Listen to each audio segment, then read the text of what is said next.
Mr. President, furloughs are very typical when the government shuts down.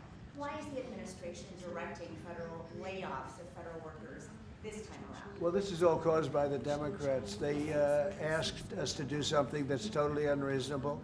They never change. They want to give money away to illegally, people that entered our country illegally. They want to give them massive federal money.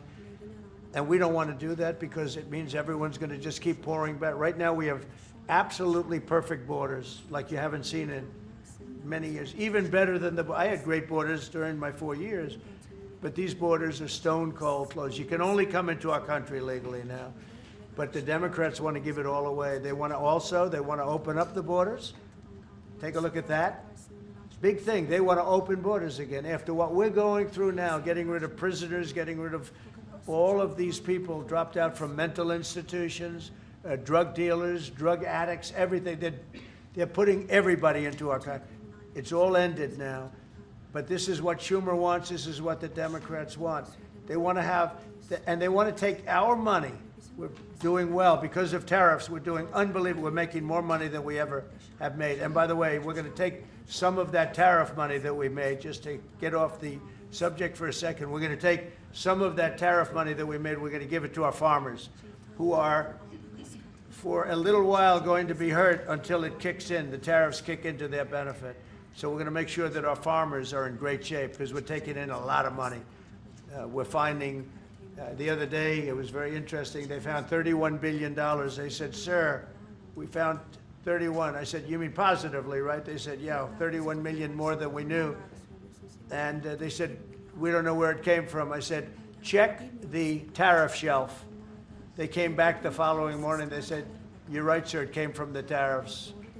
We've never seen anything like this. So what we're going to be doing is we're going to be taking some money from all of the tariff money that we've taken, and we're going to distribute it to our farmers until the tariffs kick into their benefit, which ultimately the farmers are going to be making a fortune.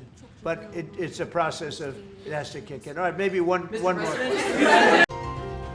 Lawmakers on Capitol Hill have until the end of the month to pass a funding bill or face a partial government shutdown. The House has already passed a continuing resolution to buy some time, but Senate Democrats have been a roadblock for that path. And joining us now to discuss is Executive Vice President of the National Taxpayers Union, Arnold.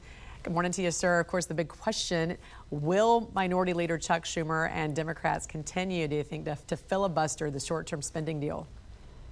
I think it's more and more likely that we are going to see a shutdown when funding expires next week.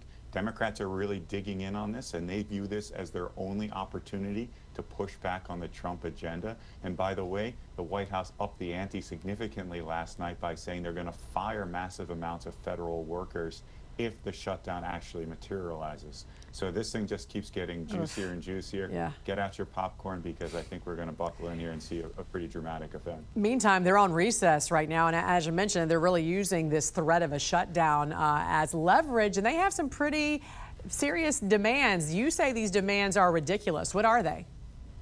Yeah, I mean, because you have to look, first of all, at what the continuing resolution, the funding bill, does. It's only a 7-week temporary patch to buy Congress more time to craft a deal.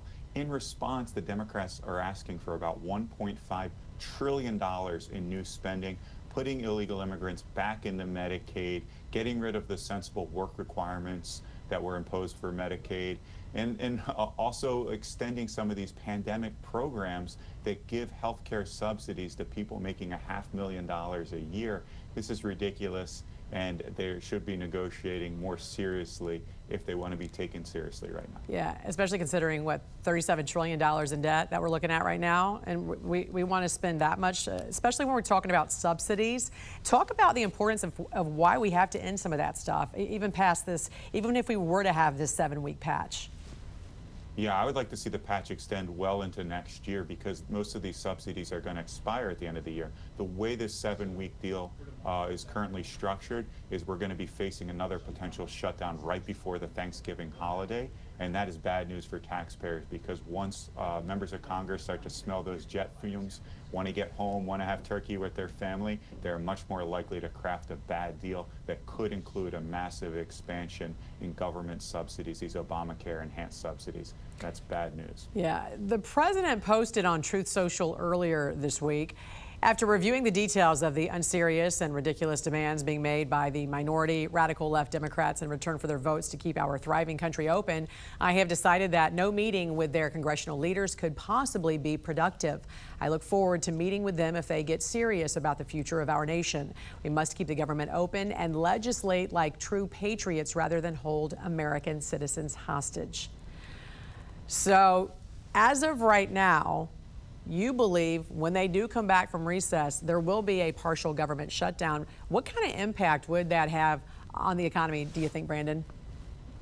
Yeah, shutdowns aren't good for the economy. You know, you look at federal spending overall, and it's more than a fifth of our economy, a number that I think is way too large, but that's beside the fact. Right now, the federal government does make up a big percentage of the economy, and if you shut down spending, or a good chunk of spending, then there will be negative economic impacts. And of course, what happens when we do shut down the federal government, typically we end up giving these federal employees back pay, right, and we end up not saving money in the long run. So hopefully we can avoid a shutdown, but that's going to require Democrats to come back down to earth and negotiate in good faith with Republicans. And also, for so long, Democrats have been completely against a shutdown. So I also wonder, too, if they're concerned about perhaps the narrative moving forward on this.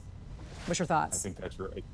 Yeah, they're doing a complete 180 policy-wise, and there's plenty of videos out there if you want to spend a few minutes on YouTube watching Democrats decry the legislative strategy of Republicans trying to utilize a shutdown in order to extract some concessions by Democrats here. They've called that irresponsible in the past, but that's exactly what they're doing right now. Executive Vice President of the National Taxpayers Union, Brandon Arnold. Great to see you, sir. Thank you for joining us.